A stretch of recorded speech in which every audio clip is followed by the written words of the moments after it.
नमस्कार बच्चों, कक्षा 7 के बच्चे आज मेरे साथ पाठ 4 पढ़ेंगे। पाठ 4 जिसका नाम है स्कूल मुझे अच्छा लगा। पाठ 4 का नाम है स्कूल मुझे अच्छा लगा। और लेकिन पाठ 4 शुरू करने से पहले मैं आप लोगों को बता दूं बच्चों, मैंने आप लोगों को चैप्टर 2 और 3 दोनों ही करा दिए हैं। दोनों के प्रश्न उत्तर और शब्द अर्थ कराए हैं। तो आपको अपनी नोटबुक में प्रश्न उत्तर और शब्द अर्थ ही करने हैं। इसी तरह से इसको काम को करते हुए आपको आगे बढ़ते रहना है। चैप्टर जो मैं पढ़ाती हूँ उसको अच्छे से पढ़ना है, समझना है। उसके बाद नोटबुक में शब्द अर्थ करने हैं, फिर लघु उत्तरीय प्रश्न करने हैं, उसके बाद दीर्घ उत्तरीय प्रश्न करने हैं। हर चैप्टर को आप इसी तरह से करते रहेंगे। रीडिंग वाले चैप्टर आप जो ऐप में प्लानर डाल दिया गया है आप उसको देखेंगे। उसमें रीडिंग वाले चैप्टर जो हैं उनको मैं इसमें नहीं कराऊंगी, केवल राइटिंग वाले चैप्टर हैं वही कराए जाएंगे। चलिए शुरू करते हैं अपना चौथा पाठ जिसका नाम है स्कूल मुझे अच्छा लगा। प्रस्तुत पाठ की लेखिका तेत्सुको कुरोयानागी जापानी लेखिका हैं। लेखिका ये जापानी है, ये जापान की लेखिका हैं और इनका नाम है तेत्सुको कुरोयानागी। इनकी पुस्तक तोत्तो-चान विश्व प्रसिद्ध है और इनकी एक पुस्तक है जिसका नाम है तोत्तो-चान। ये पूरे संसार में प्रसिद्ध है।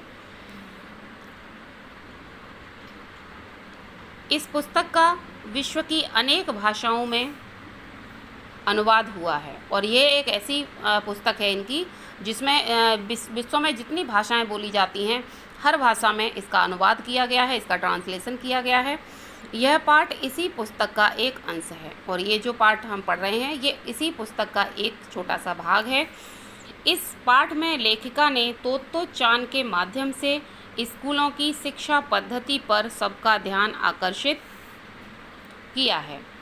इस पाठ में लेखिका तोत्तो-चान पाठ के माध्यम से लेखिका ने स्कूलों में जिस तरह से शिक्षा पद्धति चल रही है, पढ़ाई कराई जाती है, उस पर ध्यान आकर्षित किया है कि बच्चे उसकी ओर उसे समझें और यह सोचने पर विवश किया है कि स्कूल ऐसा हो जहां बच्चों को अच्छा लगे।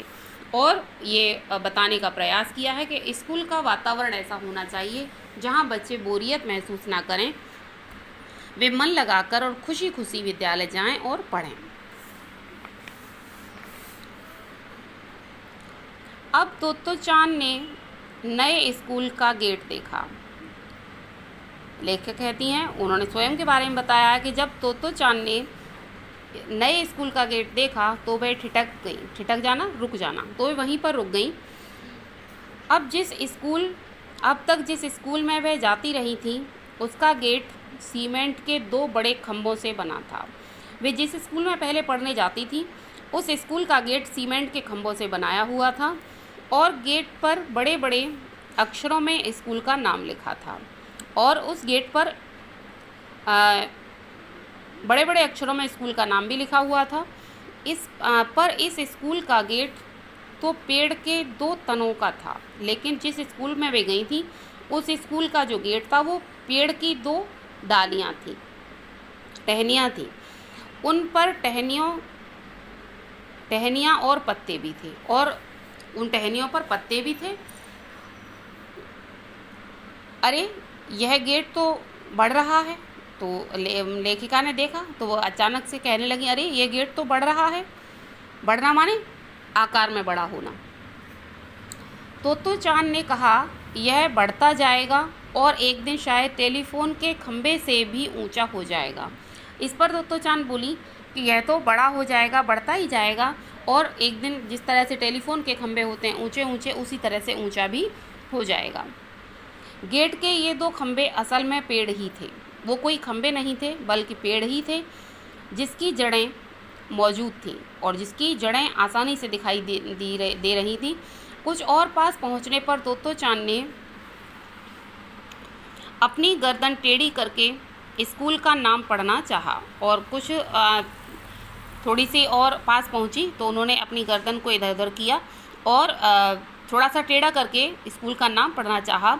टहनी पर टंगी नाम की तख्ती भी हवा से टेढ़ी हो गई थी और क्योंकि वो गेट पेड़ों से बना हुआ था इसलिए वहाँ पर जो स्कूल के नाम की तख्ती लगी हुई थी वो भी हवा के कारण थोड़ी टेढ़ी सी हो गई थी।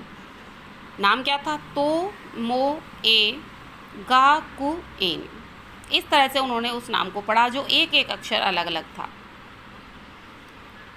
तोतो चान माँ से पूछना चाहती थी कि तोमोए का मतलब क्या होता है। तोतो चान अपनी माँ से पूछना चाहती थी कि तोमोए का मतलब क्या होता है। तभी अचानक उसे एक चीज़ दिखी। अचानक उन्होंने देखा, उन्हें कोई चीज़ दिखाई दी। उसे लगा जैसे वह सपना देख रही हो और उसे लगने लगा कि जैसे कोई सपना है, हकीकत नहीं है। वह बैठ गई ताकि झाड़ियों के बीच से अच्छी तरह देख पाए, और वो वहीं बैठ गई जिससे कि वहाँ जो आसपास झाड़ियाँ थी उससे वो उन्हें अच्छी तरह से वो सारी चीज़ें दिख जाएं। उसे अपनी आंखों पर विश्वास नहीं हो रहा था, और जो दृश्य वो देख रही थी उसे देखकर उसे अपने आप पर विश्वास नहीं हो रहा था। माँ, क्या वह सचमुच की रेलगाड़ी है? और वह पूछने लगी कि माँ, क्या जो मैं देख रही हूँ ये सचमुच की रेलगाड़ी है? देखो वहाँ स्कूल के मैदान में। और वो कहने लगी, उधर देखो, स्कूल का जो मैदान है, आप ज़रा उधर देखो। स्कूल के कमरों की जगह रेलगाड़ी के 6 बेकार डिब्बे काम में लाए जाते थे। और वो स्कूल कैसा था कि वहाँ पर स्कूल के कमरे नहीं थे, बल्कि रेलगाड़ियों के जो पुराने डब्बे थे वो काम में लाए जाते थे। तोतो चान को लगा ऐसा तो सपनों में ही होता होगा, रेलगाड़ी में स्कूल। तोतो चान सोचने लगी कि ये तो कोई हकीकत नहीं हो सकती, ये तो सपना ही हो सकता है, क्योंकि रेलगाड़ी में स्कूल कैसे चल सकता है। डिब्बों की खिड़कियां सूरज की प्रातःकालीन धूप में चमक रही थीं, और जो रेलगाड़ी के डब्बे थे उसकी जो खिड़कियां थी, क्योंकि सूर्य की प्रातःकालीन धूप पर उस पर पड़ रही थी इसलिए वो बड़ी चमक रही थी। लेकिन झाड़ियों के बीच से झांकती गुलाबी गालों वाली एक नन्ही लड़की की आंखें और भी अधिक चमक रही थी, और इससे भी अधिक वो छोटी सी बच्ची जो उस दृश्य को देख रही थी उसकी आंखें चमक रही थी।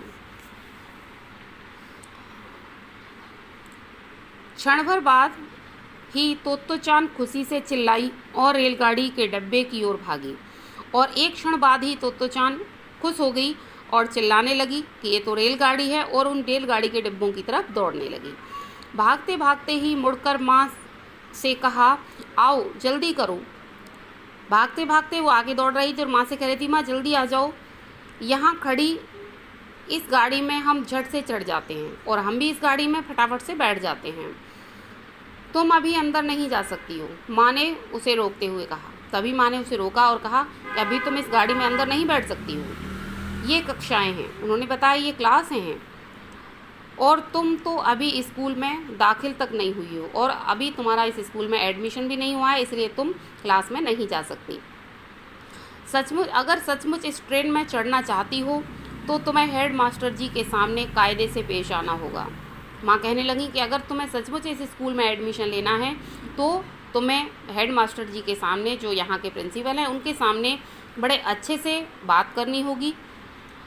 अब हम उनसे ही मिलने जाएंगे। और माँ ने बताया कि अब हम उन्हीं से मिलने चलते हैं, तुम्हें वहाँ बहुत अच्छे से उनके सामने रहना है। अगर सब कुछ ठीक रहा तो तुम इस स्कूल में आ सकोगी, समझी। माँ ने समझाया कि अगर तुमने सब कुछ ठीक ठाक किया, सबका ठीक ठाक जो मास्टर जी ने प्रश्न पूछे उनके उत्तर दिए, तो तुम इस स्कूल में एडमिशन ले पाओगी। तोतो चान को तुरंत ट्रेन में चढ़ जाने का तो दुख तो हुआ, पर उसे लगा कि जैसे माँ कहती है वैसे करना ही शायद अच्छा हो। तोतो चान को जो ट्रेन में नहीं चढ़ पाई इसका उसे दुख तो हुआ, परंतु वो कहने लगी कि जैसा माँ कहती है, अगर इस स्कूल में एडमिशन लेना है तो जैसा माँ कह रही हैं वैसा ही करने में उसे फ़ायदा है।